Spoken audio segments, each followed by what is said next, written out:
And Old Dirty Bastard, there's no irony there. I met him once. He told me he changed his name from Old Dirty Bastard to Baby Jesus.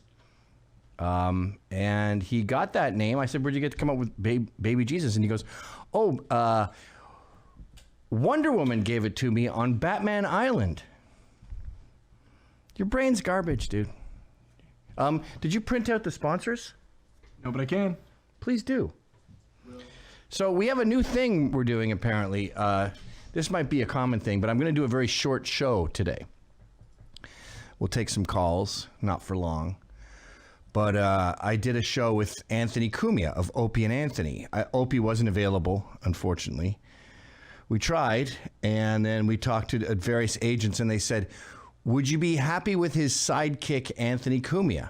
And we said, no. We obviously want the Opster. We want the Eye of the Storm. We want the main guy. We want Batman of Batman Island. We don't want Robin. But they go, Opie's very busy. He's talking to Joe Rogan. And he's got his new podcast called Me on the Beach on Instagram, where he just points. I think Opie points his camera at the beach to say, I live in expensive real estate. He probably has a $3 million home, and that's the only thing of value he has left. So it's like a old dude showing you his 57 Chevy. It's embarrassing. Anyway, we ended up with Anthony Cumia.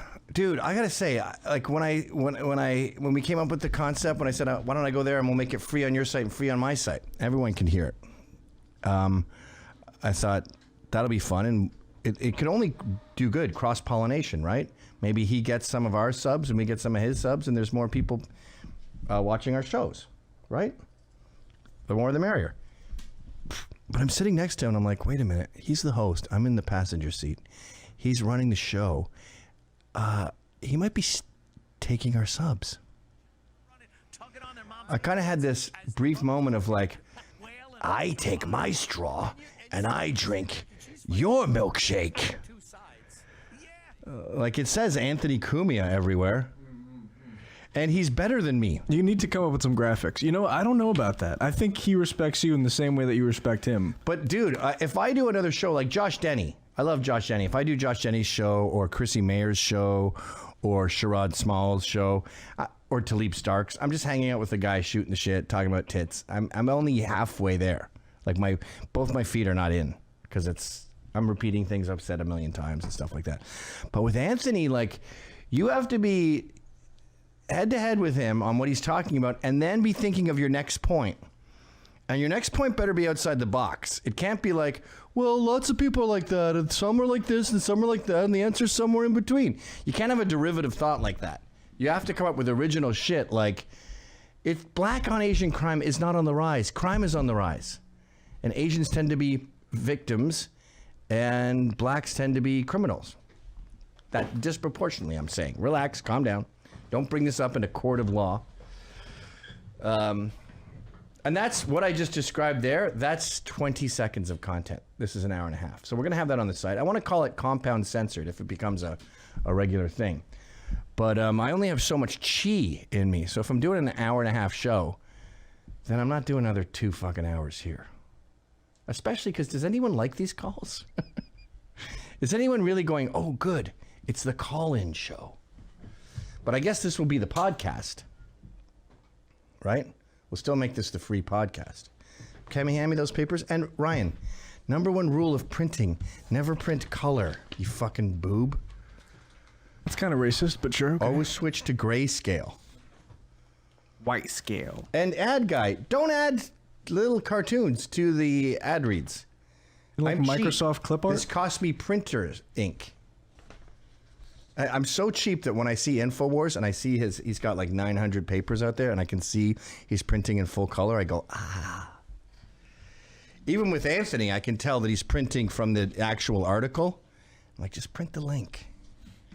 It's all so expensive. Our sponsor still. I'm going to financially recover from this. TacticalWalls.com. Tactical Walls believes in the get fired, get in trouble, be brave, and never stop fighting mantra. Remember, Tactical Walls made us this. Now, we had a viewer say, can you put this up here? That's not a bad idea. Nah. It obscures. It looks a it's little obscured. I don't know where to put it. Wasn't it under the helmet just now? What? It was there? Yeah. That's not perfect. I thought that It's the was same perfect. genre, though. It's war vets. You got a I helmet. wonder you where got that us. helmet came from. My wife got it at a yard sale for my birthday. I wonder if that was really worn in, like, Korea. Was it a yard sale in Normandy? On Omaha Beach? Hello? That might be the worst joke you've ever told. I was serious. I don't remotely get it. But anyway, Tactical Walls. Right. New guys. Cool-ish. Cool stuff they're making.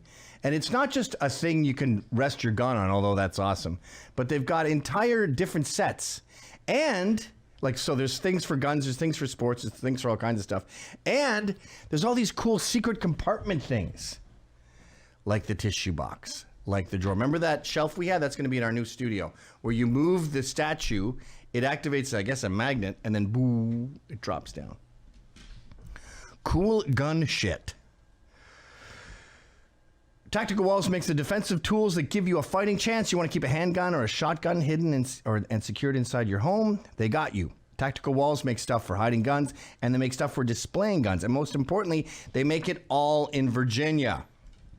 When you support TacticalWalls.com, not only do you support GOML, but you support the everyday Americans just like you who bust their asses to make great products. Remember, be sure to use one of the GOML codes to get 15% off your purchase.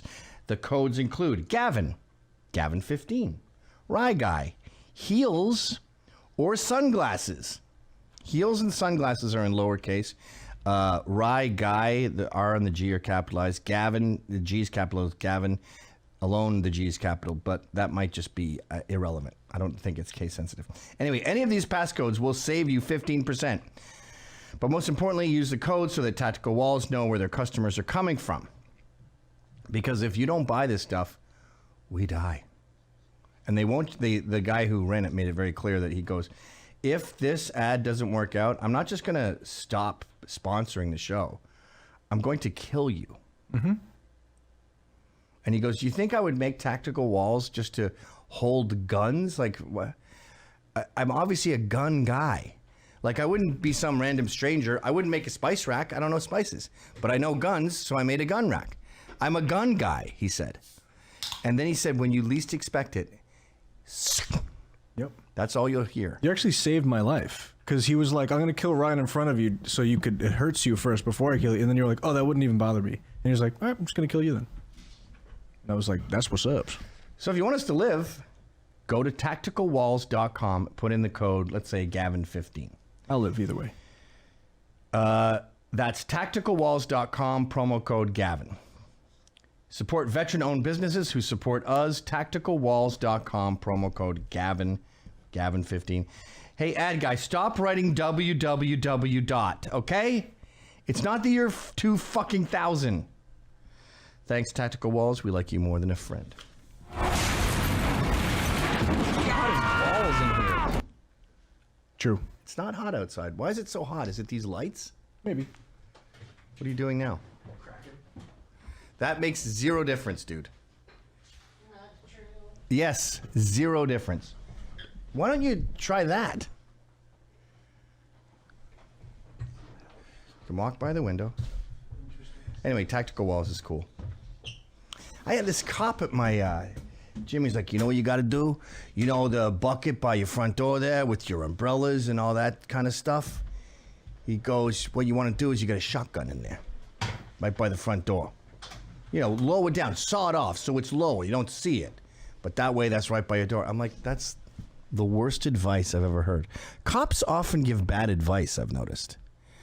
And no, I'm not leaving a shotgun, a loaded shotgun, right by my door where my kids pass 1,000 times a day. Not gonna do it. All right, let's jump right into the calls. We've already given them. Hey, when are you going to put up the compound censored? It'll be up after this. I'm going to have them put on the stream, but it's going to be a little... What? It'll be up right after the show. When is that? When are we going to end the show? I don't know. Let's say 10 o'clock-ish? 10 at the latest. Probably before that. All right. So does it take long to upload?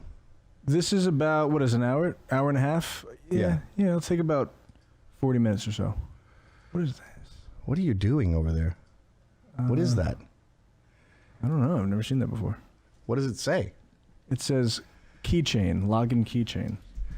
Yeah, just use the thing you... I had that once, actually. It kept asking me for the same shit again and again and again. We got to get new computers.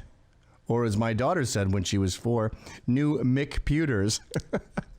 I noticed when you talk about your kids to people without kids, you see them sort of go, like, let's get through this. It's like dog owners and their dogs. Like today on the show, I was talking about kids and how, I worry about my daughter dating some guy named Blair, whatever his name was, the black guy who beat the shit out of that Asian woman. And you can see in non-kid people's eyes when you say, if it was my son, I would, and you see them go. But you know what? I don't blame them because I don't really talk about my kids that much. When I do, it's an amazing story. But then there's these people who they usually had a shitty life and they finally have a kid and they can't believe how great it is. And they won't shut up about their cool kid. It's tedious. Like this other dude at my gym who's like, yeah, me and Kevin are going to see who can get a 6-pack first. That's his son. Okay. You and your son have a competition going for 6-packs. That's great. Great. Or you know who's really bad about that? Who's a great guy? Is it Bob Levy? Yeah. Bob Levy has a 14-year-old son, and he's like, yeah, he likes metal, and he plays the bass, and we went to see Iron Maiden. I don't fucking care. Do you think that's cool? That your son plays the bass and likes metal? Metal's for 14-year-olds. Hello, you've got a bass. It's not impressive. Now that's how guys talk to one another. Calls already. Steve is on the line. Hi, Steven. Uhuru. Uhuru. Hey, Gavin, for a guy on a budget, what alternate whiskey would you prefer other than Maker's Mark, which is the standard? That's a good question. So Woodford Reserve is super pricey. All the good ones, Buffalo, whatever it's called, is pricey. Bullet is pricey. I mean, bourbon's pricey. I don't really like Turkey's Nest or any of the cheaper bourbons. I hate Jack Daniels. I don't know. You know what I kind of like just to do a shot, a little wake-up shot, is a Fireball. But you don't really want to... How do you feel about Wild Turkey? Pardon me? How do you feel about Wild Turkey? I just said I'm not a fan. I don't know why, though. It could be I'm just brainwashed by the marketing and everything. And I actually, my dad made me do a taste test, and I wasn't able to tell the difference. All right, proud of your boy. Thank you. Proud of your boy. Bye. But the fucker tricked me. He did 2 glasses with 50% Wild Turkey and 50% Makers. So I tasted one and I was like, that's my Makers. That's delicious. And I tasted the other one. I was like, oh, gross. Turkey's Nest or whatever. Wild Turkey. Was it Turkey's Nest or Wild Turkey? Wild Turkey. What about Seagram's 7 or Seagram's Canadian whiskey? I never tried it, but I remember. Pretty good. I think I tried Canadian Club recently and I was like, this is a lot like Maker's Mark. Or Crown Royal. What is Crown Royal? I don't fucking know. That's just such my parents' drink. Like when you're a kid in the 70s, that little plush bag it comes in is the coolest thing in the world. And now all the kids at my school, they'd hold their marbles in it. Right. It's whiskey. Royal Canadian whiskey. Yeah, it's good. You know what else? Oh, I got an answer for you, sir. Fucking Tullamore Dew.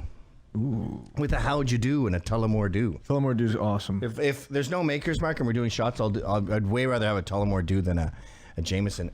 And Lent is coming to a close, my friends. I think I might just sit in the bathtub and just drink an entire bottle and piss and shit and barf myself. That's gross.